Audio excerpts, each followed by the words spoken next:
Humphreys. He's Joey Mullins. And Joey, we are here to talk some college basketball. It is all college basketball now, although we will touch on a little bit of college football. How you doing, man? It's been kind of a rough week for Tar Heel Nation, but they did get a win last night. Not on the court, though. Yeah, I'm struggling a little bit with it. But you know how it is. They've not met my expectations, but still a lot of season left, so we'll see what happens. Yeah, a lot of season left, and like I said, we was going to talk college basketball, but we do have one more thing to tidy up, put a bow on the season here. The Ohio State Buckeyes the other day win the national championship by defeating Notre Dame, and then Notre Dame's defense coordinator after the game heads to Cincinnati to be the Bengals defense coordinator. Yay! What did you think about the game, Joey? And I'm pretty sure we both saw this coming once these playoffs started, that Ohio State couldn't be denied, and they weren't. Yeah, it was the inevitable, and like I said, we both knew it. And I mean, Notre Dame come out, opening drive, killed a bunch of clock, scored a touchdown. Everybody's probably thinking, "Oh boy, uh-oh," but I wasn't thinking, "Uh-oh." I'm thinking, you just shot a bear with a BB gun right there by doing that. So, and it was downhill for Notre Dame after that. But yeah, they deserved it, man. They were on a mission. And it was 31-7 at one point in time, and Notre Dame got it all the way back to where it was 31-23, and they had Ohio State down to third down.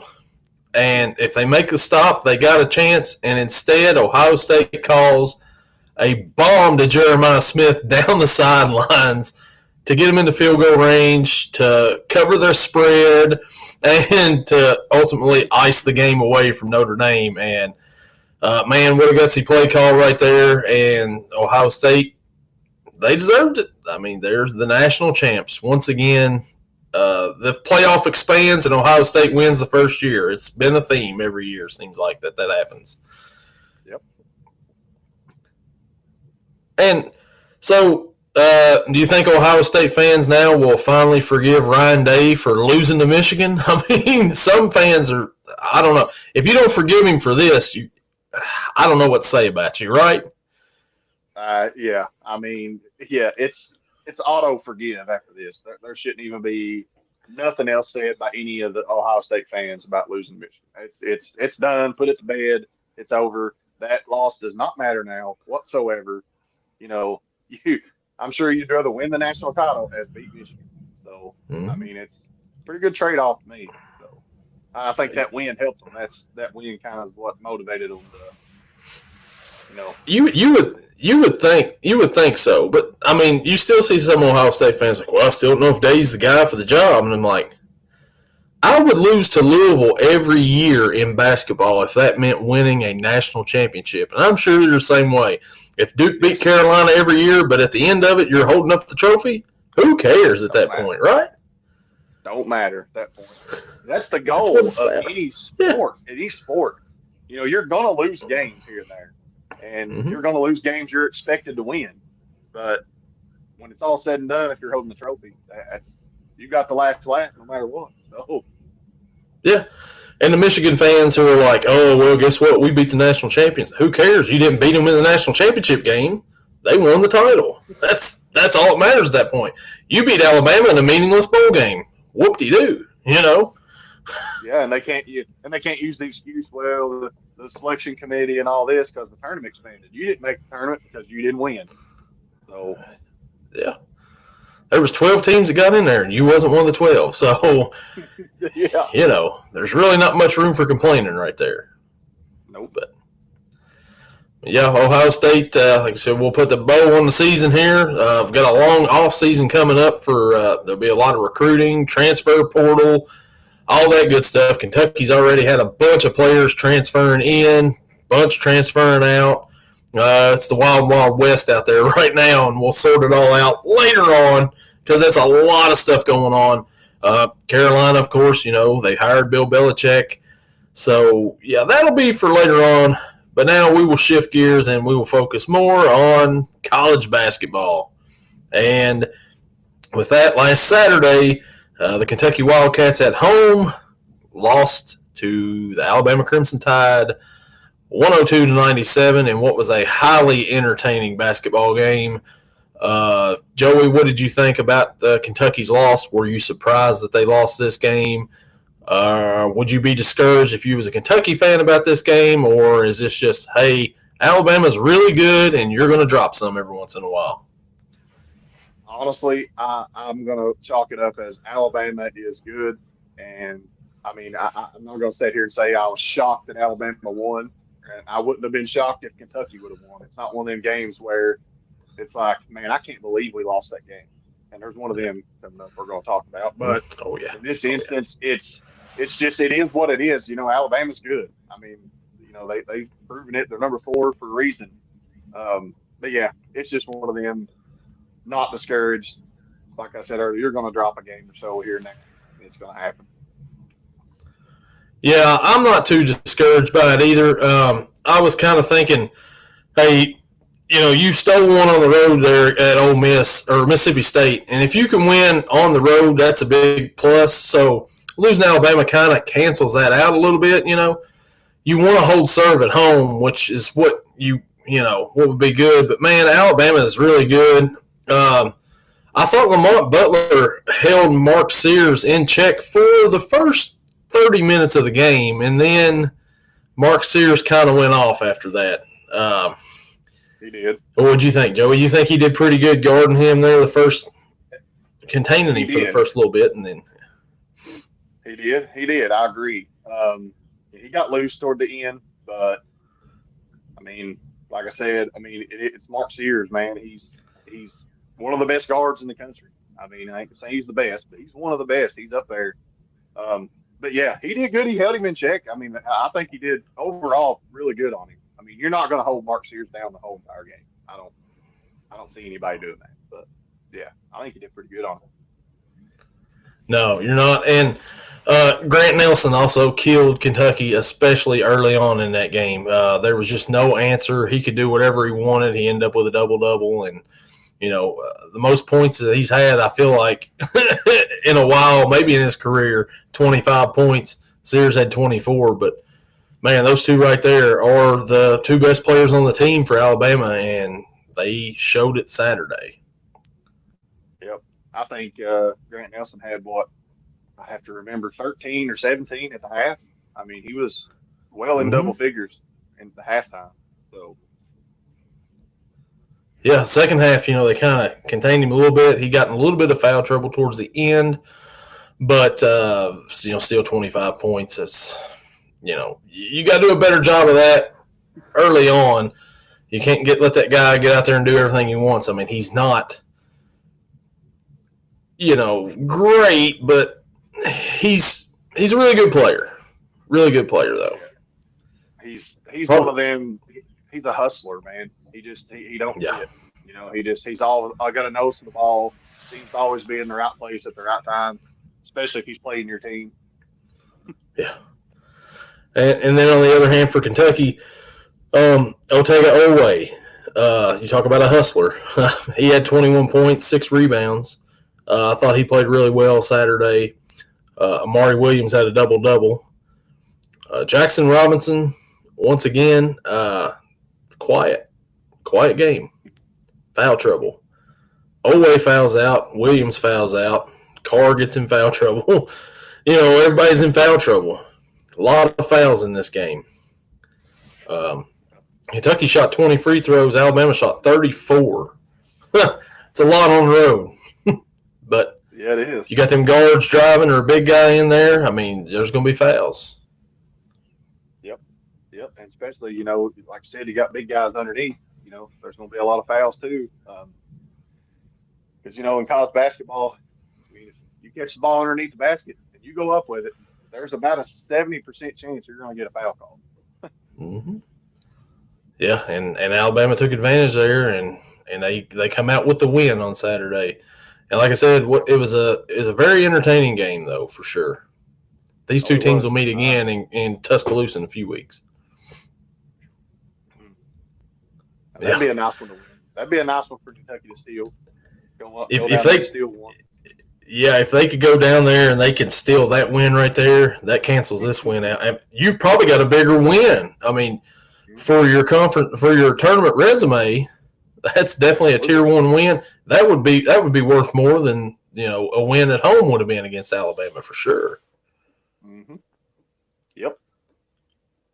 And so me and the wife was listening to this game on the way home, and they had mentioned Youngblood, Chris Youngblood, the player for Alabama. And he's like, Youngblood goes up, gets a rebound, Youngblood gets fouled. And she's like, is that guy a freshman or something? And I'm like, I don't know why. She's like, well, they're saying Youngblood. And I'm like, that's his actual last name. Like, they're not just calling him Youngblood. Like, come on, Youngblood, get out there and get the ball, Youngblood, shoot the ball, Youngblood. I was like, no, his name's actually Youngblood. That's his last name. I thought that was funny. Yeah, that's great. That's great. Oh, but on the other hand, Joey, last Saturday, the North Carolina Tar Heels fell at home to the Stanford Cardinal, 72-71. Then they go on the road and they fall to Wake Forest. Once again, 2 losses back-to-back in the ACC. Joey, we'll go ahead and you let us know what your thoughts were on the Stanford game first. And, man, if you ask me, I thought that was a bad loss for Carolina on Saturday.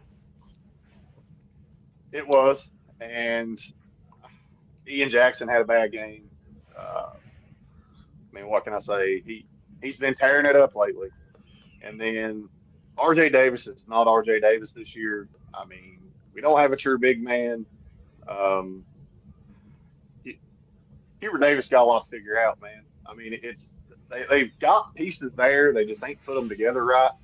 The loss to Stanford at home, that one stung, especially Stanford coming all the way across the country and, coming into your gym and you can't come out with a win. And I'm not putting Stanford down. Any Stanford fans watching, Stanford is a decent team, but with Carolina and what we've got at home in Chapel Hill, that should have been a win. That's one of those games I was telling you about that disappoints me. Now, that one I kind of hung my head over a little bit because I'm like, hey, come on, guys. But they didn't shoot the 3 well, 5 for 18, 27%. That's not going to get it done. Like if you play in a team that can shoot 3s at all, it's not going to get it done. It was just a bad game all around. But, oh well. I thought I'd move on to the next one, but the next one wasn't that great. Yeah. So. Yeah, then they lost by 1 at home, and then they fell to Wake Forest by 1 on the road. That score is a little bit deceiving because it was a 3 at the end that they scored to make it a 1-point game. But, man, that one there, I mean, it's a little more, okay, I get it. You're on the road. Wake Forest is a good team. It's hard to win on the road in conference, especially against a good team. Wake Forest is, 7-1 in the ACC right now, so you want to win that game. You're probably the better team on a neutral court, but man, that's 2 losses in a row like that to teams that you're better than. Definitely should have beat Stanford, but I could see where you lose to Wake Forest though on the road. Yeah, and like I said, Ian Jackson 7 points, 1 for 7 from 3. And you've seen flashes of him when he's good, and. Mm-hmm. He's in a little mini slump right now. I don't see him staying in it very long because him and Hubert Davis have a pretty good relationship as far as open communication. He texts Hubert Davis every night and asks him did he improve today? What can I do to make the team better? So he's actually that shows me he wants to play. He wants to be there. And he wants to make the team better. He didn't say, what can I do to make myself better? What can I do to make the team better? So I think he'll come out of the slump. And they got Boston College coming up, and he better come out of the slump, and that needs to be a win for sure. Yeah, that's a good attitude to have right there. Somebody who's for the team and not just all about themselves. They say, you're playing for the name on the front of your jersey, not the back of your jersey. So that's a pretty encouraging sign right there if he's texting Hubert Davis that stuff like that. But Yep. So you said they play Boston College Saturday, 2:15 on the CW network. Yep. Another game on the CW network. The Boston College, this should be a win, right? I mean, they're at home. Boston College is 1-7 in the ACC. There's no way that Carolina should drop this. I mean, this would be like a disaster if they would happen to lose here. I don't see any way of them losing this game right here against Boston College. I think they bounce back and have a big win. Probably about like the California game when they just pounded California early and stayed on them. I think that's probably how this is going to go with Boston College. That's my thought. Yeah, and they better because, it would have been nice to win the Stanford game. Okay, you dropped the Wake Forest game. That's cool.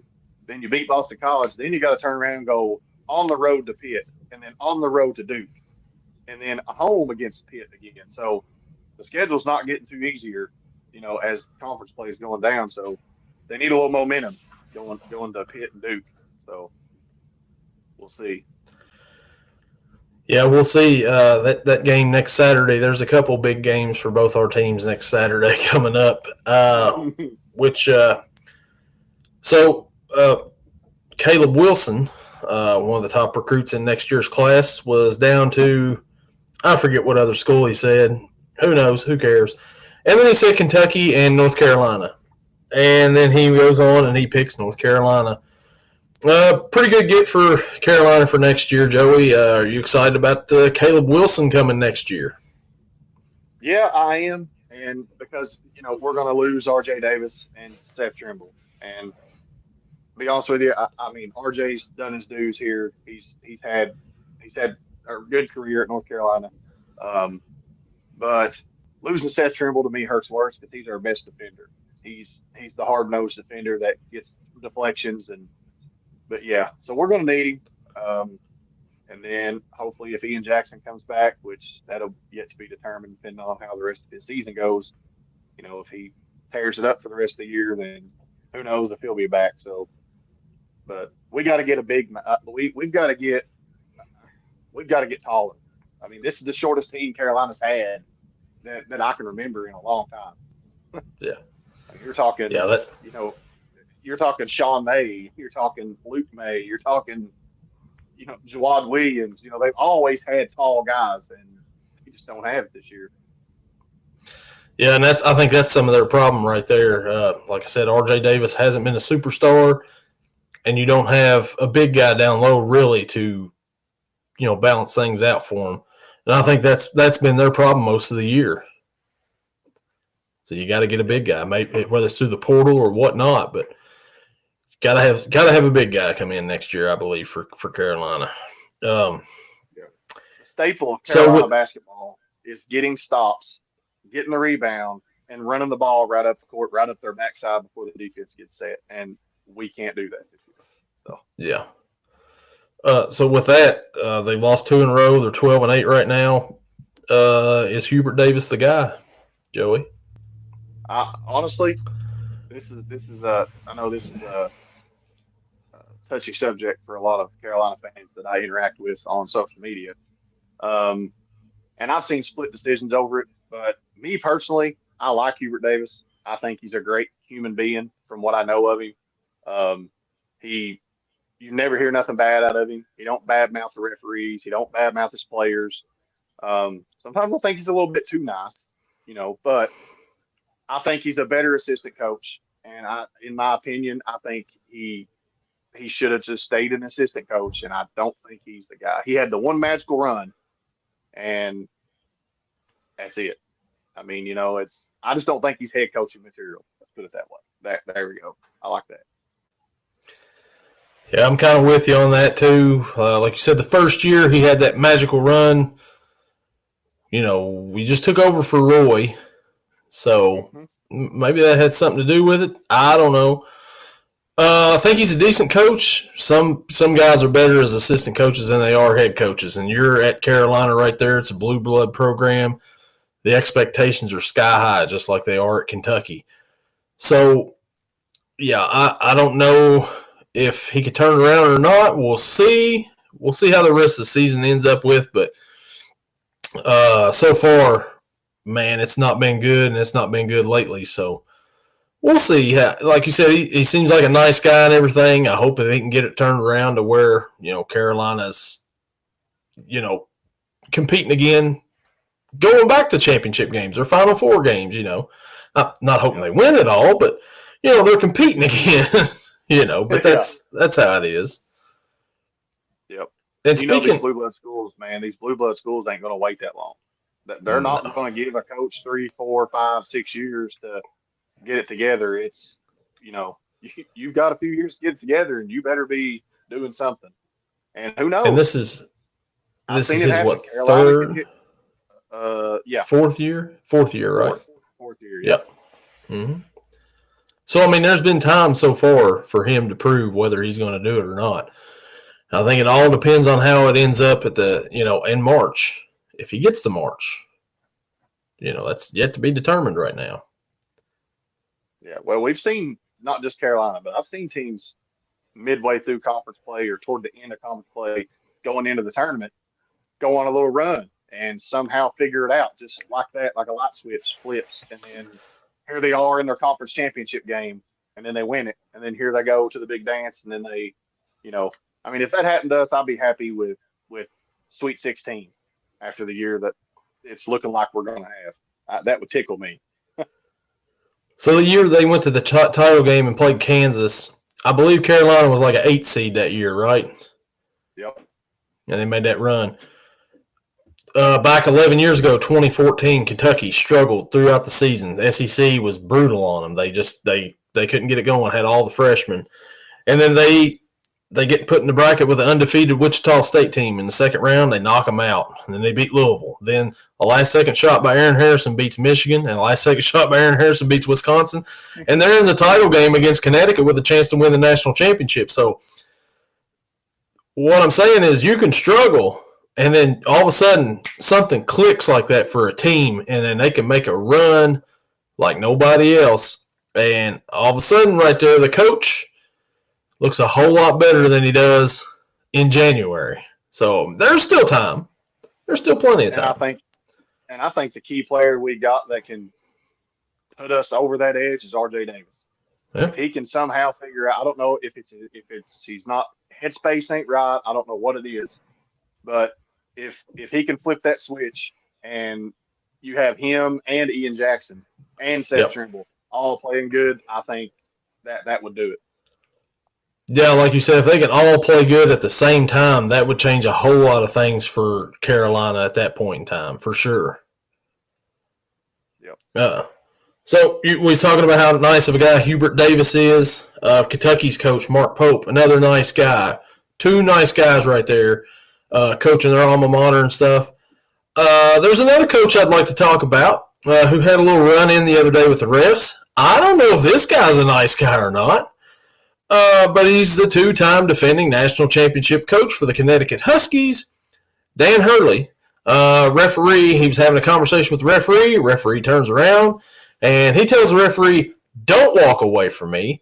I am the best blanking coach in America." Joey, can we be any more humble out there, right? I mean, it's hard to be humble, I guess, when you're perfect in every way. Yeah, well, the referee was walking away for a reason because he had heard enough. I've been a referee in high school, so I know when you walk away from a coach, you're on the verge of giving him a technical, like you're doing him a favor. I'm going to walk away now, and you can stop, and everything will be fine. But nope, Hurley don't stop, and I'm surprised he ain't got more technicals this year than what he's already gotten because you watch him on the sideline, dude. He's jawing the referee up and down the court all the time, just about the whole game, and it don't look good for the program. But they're not gonna three-peat. I can tell you that. He looks like a maniac over there on the sidelines. Like I'll tell you, before the season started and in the off season, I'm not gonna lie, I was hoping Kentucky would have got Dan Hurley. But they decided not to go with that, or he turned him down, which was a blessing up right now. I mean, It totally is. Like, you see the way Mark Pope acts on the sidelines, you see the way Dan Hurley acts on the sidelines. Like, all right, I'm glad we got that guy right there, because this other guy over here is like one motion away from being in a mental institution somewhere. The way he's acting over there on the sidelines, like, calm down, man. It'll be okay. And then they ask him after the game, and he's like, well, maybe they should put the camera on some of the other coaches, and you'll see how they act over there. Well, man, they're probably putting the camera on you because you're the best freaking coach in college basketball, according to you. So you're going to get the spotlight. That's why it's going to be pointing on you all the time, right? Yep. I haven't seen a coach other than him act like that this year. No. I've watched a lot of basketball, and I've not seen it. And yeah, he's something else. He looks like he's got issues. That's all I'm gonna say. The Maui tournament, man, was where it was like he was unhinged during that tournament, like 2 straight games in a row. Like, what are we doing, man? You need some. You're in Maui. You should be enjoying yourself. Calm. I mean, it's a tournament at the beginning of the season, man. It's not going to matter. This, you're out of the tournament. I mean, yeah, you're on. It's like vacation, man. Play ball, have fun, and geez. It's not like if you lose the first round of the Maui tournament, sorry, you're going to the NIT. It doesn't matter. You can lose all 3 of them games, which they did, and you'll still be fine if you just win other games. No need to flip out on a referee over there. No, he's a different animal, man. He's, like I said, he's got issues up here. That's what it looks like to me, and he needs to get them figured out. Just imagine being like his wife and stuff. Like, does he act like that at home? Like, they get in an argument, she walks away, and he's like, "Don't you walk away from me? I'm the best husband there is in the world." Is that part of it too? Yeah. It has to be, man. I mean, and if not, that has to be embarrassing for his wife to sit there and be like, and then see it on TV, the replay of it and stuff, and you're like, you can just see her looking over at him and like, really? But so the other night, Arizona State was playing West Virginia. His brother Bobby Hurley coaches with Arizona State. I didn't see him going that crazy over there, going that mad. I don't know. I don't think it runs in the family. Maybe not. He seemed fine. He seemed fine. Seemed calm. Now, they were winning pretty easily, so I don't know. Maybe if they wasn't. But, I mean, Connecticut was up when he was going insane, too. So, I don't know. I don't know what the deal is with him. And speaking of coaches who may be a little crazy, maybe a little unhinged sometimes, may not be able to adapt real well. That's what we're looking for here. Former Kentucky head coach John Calipari and his Arkansas Razorbacks get their first SEC win of the year over Georgia. Congratulations. Yay! Oh, man, and what a struggle it was. They lose their best player with a broken hand for the rest of the year, Boogie Fland. Joey, what did you think about Arkansas short-handed beating Georgia, and also Georgia not boxing out with a 1.8 seconds left and letting Thiero get his own rebound? Like, what's up with that? But, yeah, what was your overall thoughts on that? Well, Arkansas struggled most of the year, especially in conference play, and I'm not going to lie, I loved every minute of it because I've never been a John Calipari fan whatsoever. And it wasn't because of Kentucky. I didn't like him at UMass. I didn't like him at Memphis. I ain't like him anywhere he's been. But as a coach, I got to say, as a coach, I mean, obviously we don't know these guys on a personal level. But yeah, and lets him get his own rebound. The only guy in the lane, I mean, the only guy there. And you realize when he put that shot back up, that it put him up by 3, and the spread was 2.5. Wow, that's kind of like Kermit the Frog and the boys, when the punter ran out of the back of the end zone against the Texans the other day to cover that spread. Yeah. There's a lot of spread covering going on here lately. Mm-hmm.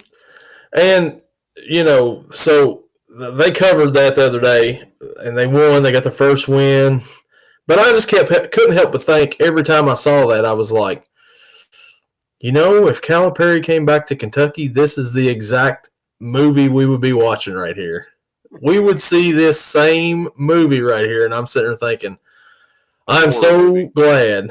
I am so glad that they didn't. That he decided to leave. I mean, he decided to leave on his own. We didn't, get rid of him or anything like that. But he decided to go on his own, and I'm glad, because if not, we would have had him instead of Pope. Yeah. It's that was the basketball gods done a really good thing there for Kentucky for sure. Yeah, no doubt. So we're going to pick a few games here. We'll go ahead and start tonight. There's a top 25 matchup going on. We got two games, big East game and a Big Ten game. Oh, sorry, Big East game. The Villanova Wildcats travel to Marquette to face number 10 Marquette. Marquette's 9.5-point favorite. Joey, what do you think here? You ask me personally, I think Shaka Smart is overrated as a coach, but he fits in pretty well in the Big East, I think. Yeah, he does. But, this game, I mean, Villanova, and we both got nightmares for these teams. I got nightmares from Villanova, and you got nightmares from Marquette. So thanks, Dwayne Wade. Yeah. But anyway, Cam Jones, man, he's tough. He's going to be hard for Villanova to deal with. And they're at home, so I'm going Marquette. Yeah, I'm going to go with Marquette too, just because they're at home and they're top 10. They're decent. My Kentucky gear is sitting back here in the closet right now in the chat, Whitney. I just felt like wearing my Bengals stuff. It's colder outside, so I was like, you know what? I'll just wear my Cincinnati Bengals stuff. Supporting all the guys that's up for Player of the Year in the NFL there. So yeah, that's why I've got this going right now. Anyways, but yeah, I think Marquette will win. But like I said, I think Shaka Smart's an overrated coach. He took VCU to the Final Four that one year, and he's been riding that for his whole career since then, I believe, and hasn't really got back or hasn't really done anything since. But, I think he fits in better in the Big East than he does when he was at Texas. Oh, for sure. For sure. And then the other one, we have a top 25 matchup. We have on Fox, number 21 Michigan Wolverines. They travel to face the number 11 Purdue Boilermakers. Purdue is a 3.5-point favorite. Joey's top 25 matchup here. Who you got in this one? I'm gonna go with Purdue in this one.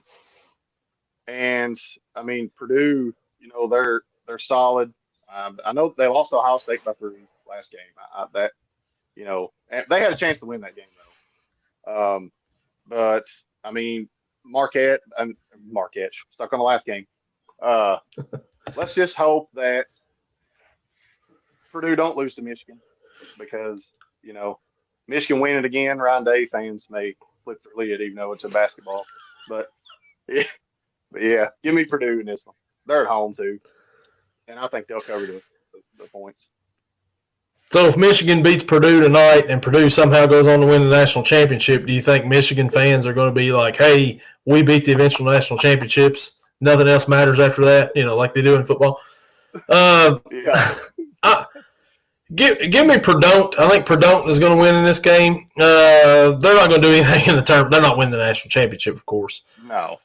It's one of them Big Ten matchups where it's like, I don't really like either team a whole lot, because I don't think either one of them's really that good. Michigan's got a new coach. They've had a decent season, but I think Purdue will win this game right here. But, man, just some of these Big Ten games are just like boring, I think. For sure. And then we got a few games tomorrow. There's a whole bunch of them. Kentucky, they face Vandy at Vandy, which is going to be a tough place to play. Do you think Kentucky could drop this game to Vandy? Vandy beat Tennessee last week at home. They lost to Alabama earlier in the week. Kentucky lost to Alabama last week. What do you think about Kentucky's chances against Vanderbilt this Saturday, Joey? I feel a bounce back game coming for Kentucky after losing at home to Alabama. I feel a bounce back game coming. I think Lamont Butler is going to be huge, and Kentucky's going to get the win. Yeah, Tucker, the official mascot of Yelling from the Couch, is chiming in right now with his pick. He is all over Kentucky in this game. He thinks that they're going to win this game. As you can hear him right now, just letting everybody know that the Wildcats, and, Lamont Butler is a dog. Tucker is a dog as well. So I think Lamont Butler is going to have a big game in this one here. And I like the Cats to bounce back with a win. They've had a week off. They've had a week to think about it. I think that they'll be all right on it. And, man, he is really loving this matchup right here that we're talking about. So he's finally calmed down about it now. He's agreeing with it. I mean, we start talking about Kentucky, and he just chimes in. So, I like Kentucky to bounce back in this one. I think that they'll win. What do you think about Carolina and Boston College? We talked about it earlier, but do you think that Carolina bounces back with a win here? I do. I'm like you. I agree with you when you said it's kind of like California. They played them. They come out, punched them in the mouth early, and never let up. So that's what better happen. They better not let that team hang around. Is the only thing I can say. Yeah. Then another top 25 matchup between two teams in the SEC. 6 o'clock, the Ole Miss Rebels, number 16, facing number 22 Missouri Tigers. Ole Miss is coming off of a loss the other night at Texas A&M, a last-second shot by Texas A&M. Do you think that they'll – who you got in this one? You think Ole Miss bounces back or what? I think they do. I think Ole Miss is going to bounce back in this one. Ole Miss is they're good, man. They're kind of one of them teams where you expect a lot out of them. They've got their flaws, but they'll figure it out. But I think they bounce back. What do you think? I think Missouri actually will win this game right here. Missouri has beaten several teams here that are pretty good. They beat Kansas earlier in the year, had a big win last week. They beat down Arkansas. They're at home. I think that they'll hold serve here at home, and Ole Miss will have a 2-game losing streak right there in the conference. But, I think that was a pretty big loss for Ole Miss the other day. Kind of a shocking loss because they were ahead most of that game, and A&M had one lead in the game, and that's all they needed, the last one. All they needed. Yep. All they needed. Then we have a top 15 matchup in the Big 12. Number 7 Houston Cougars travel to Lawrence, Kansas to face number 12 Kansas Jayhawks. How you liking this one, Joey? This should be a good one. It should be. I'm gonna go with the Road Dogs in this one. I'm gonna roll with Houston in this one. I know it's Fall Gallon Fieldhouse. I know it's a hard place to play, but Houston's rolling right now. Kansas, they won their last 2, but they got handled by Iowa State. I'm gonna roll with Houston in this one. I'm gonna roll with Kansas here. I think that home court advantage. I think that they'll come out and ready to play in this one. They looked pretty good the other night. Actually, they got it going there after a while at TCU. They had a pretty funny exchange there when Hunter Dickinson got a rebound and the player for TCU was going after the ball, and neither one of them wanted to let go, and they just twirled around all the way over to the stands, and I'm like, what is going on here? But they were kind of smiling and giggling, both of them, about it. Wasn't nothing like no, like they were trying to get into it or anything like that. But yeah, I thought that was a weird moment of the game, but a fun moment, I think. Yeah, and the ref gave them offsetting technicals for that. I don't it's crazy. And then, Joey, I mean, we're both close to Cincinnati, so there's a chance we could go to this game. Tickets are as low as $38, but we can go see Danny Hurley in person tomorrow as the number 19 UConn Huskies face the Xavier Musketeers are you in? Do you want to see Hurley up close and personal? Or, I mean, $38, man. Let's go. I don't know. I see all I need to see on TV from him. Yeah. I do think UConn will win this game, though. I think they will, too. I think I'll yell from the couch about him yelling at the refs. That's what I think I'll do with this. There you go. And then we have a top 6 matchup here, top 10 matchup, whatever you want to call it, on ESPN. Number 6, Tennessee Volunteers travel to face the number 1, Auburn Tigers. There's no spread on this. This is the Bruce Pearl Bowl right here. Bruce Pearl, the coach of Auburn now, used to coach Tennessee. Who you got in this one, Joey? Broome is still out. What do you think? I don't know. I think Auburn has showed me something that they can win without Broome in the lineup. And Auburn at home, I mean, that crowd's going to be rocking and rolling. I mean, they've had this game circled on their calendar all year long. I think they're going to be up for this one. Give me Auburn. Yeah, Tennessee lost to Vandy last week, and then they bounced back. They had a win earlier in the week. Tennessee's number 6. They were number 1 there for a while. Auburn's been without Broome, but they come out and they just pounded Mississippi State last week without Broome. And then it's like, okay, they're on another level. Well, the other night they had a game where they just won by, I think it was 2. Yeah, they beat Georgia by 2. So I was like, well, maybe not. But it was at Georgia. This game's at home. Like you said, this place is going to be crazy. Tennessee really hasn't been that great they've won a lot of games, but they really haven't shown a whole lot, I didn't think. When they was number 1, I was like, well, Auburn's clearly the number 1 team, though. We'll see how it is without Broome here, but I think that they'll pull it out. Like you said, that place is going to be crazy. Pearl is not going to want to lose to Tennessee on his own home court. So I think Auburn's going to win. I think they'll continue to be number 1 after this week. And then Tennessee will have Kentucky next week. Yeah.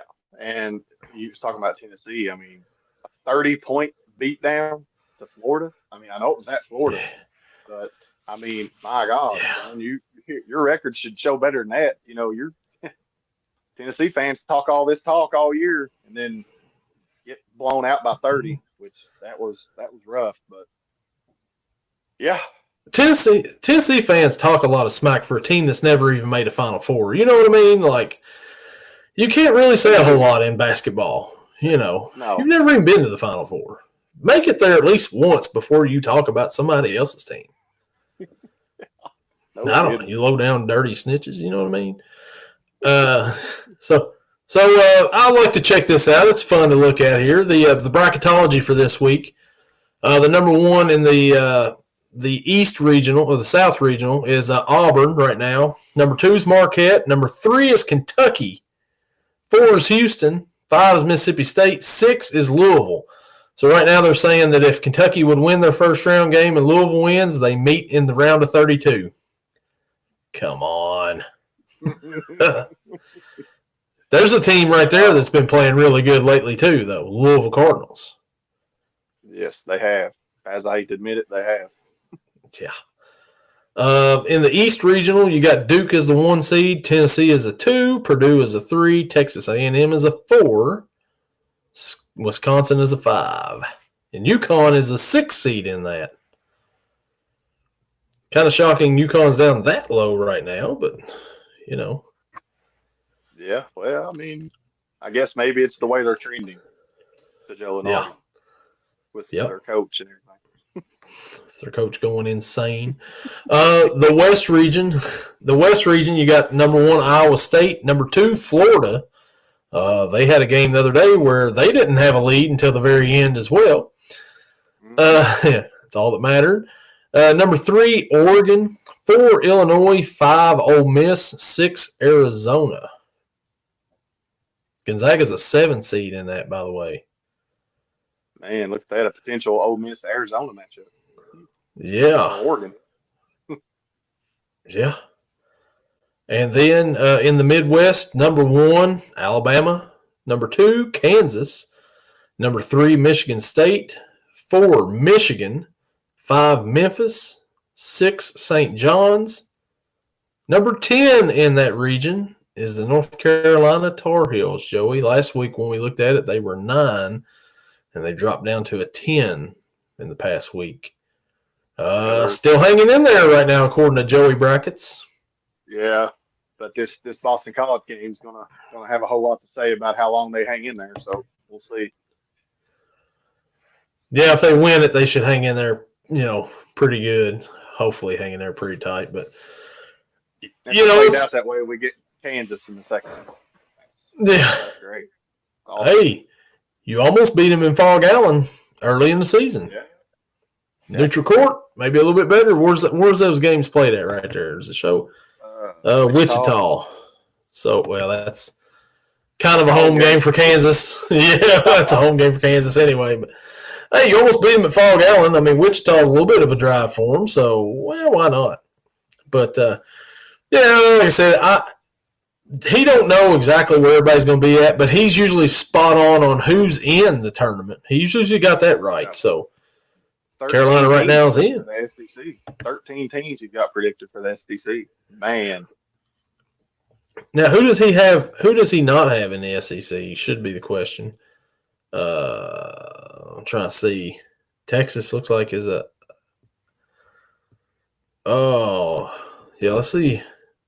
South Carolina, I think's one of them. Yeah, LSU. Is Arkansas one of them? I think so, yeah. I'm trying to see. I don't see Arkansas or Oklahoma. Is Oklahoma on here?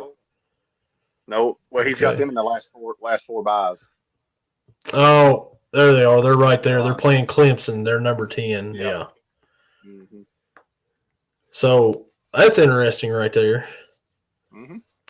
13 SEC teams. I don't think they're going to get 13 in. Right now they may be in that field right now, but I think that there's going to be a couple more teams that drop off. Right now, Arkansas is not on the list to get in the tournament. So, yep. And then you got 10 teams from the Big 10, 9 from the Big 12, 5 from the ACC, 4 from the Big East, 3 from the Mountain West, and 2 from the West Coast Conference.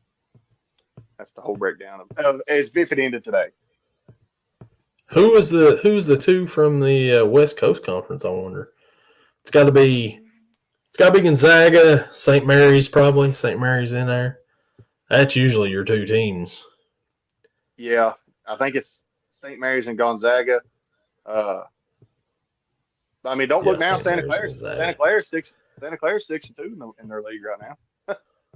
So yeah, usually they'll get 2 teams in. It's usually Gonzaga and St. Mary's, but 13 SEC teams. There's 16 teams in the conference. And out of all them teams, crazy. Arkansas ain't one of them yet. Arkansas ain't one of them with John Calipari. You got all the Walmart money in the world, and you can't win. Tyson Foods, all that. Got all that chicken money down there, and you cannot. You can't win SEC games. I think it's great. I don't think they're going to win too many conference games. I don't think so either. I just hope they don't come in next week on Saturday and win a road conference game. That's all I'm hoping for. I don't see that happening. I'm not going to sit here and say that Arkansas has 0 chance to win, but it's not going to happen. Let's put it that way. Yeah, and it should be a good weekend of some basketball here tomorrow. And then, we got the NFL on Sunday. Yeah, I know it's a different show, but I'm wearing the Cincinnati stuff. Yeah. We'll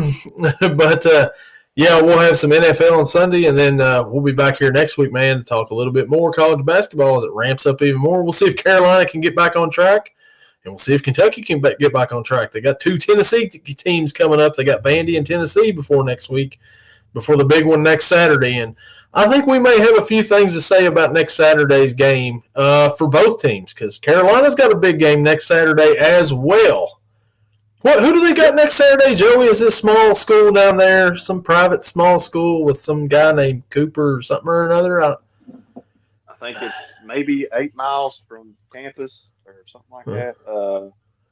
Duke. That's who it is. Oh, yeah, that small school named Duke, yeah. I was channeling my inner John Calipari. Like you're interviewing me. I don't even know who we play next. I haven't watched film. Sorry. I haven't checked anything out. Yeah. We'll just go with I know we're on the road, but that's all I know. Yeah. We'll go home and watch the Waltons. Yeah, I haven't kept up with my favorite team. I wear their gear and everything, but I don't know when we play or nothing. Yeah, sorry guys, I wasn't paying attention during the game. I got to go back home and get with my dog. Got to walk him. Yeah. But yeah, so that'll do it for this week, and we'll be back next week to talk about those games, and hopefully we're back on the winning track when we get on here next week. But we'll see, and we'll see ya.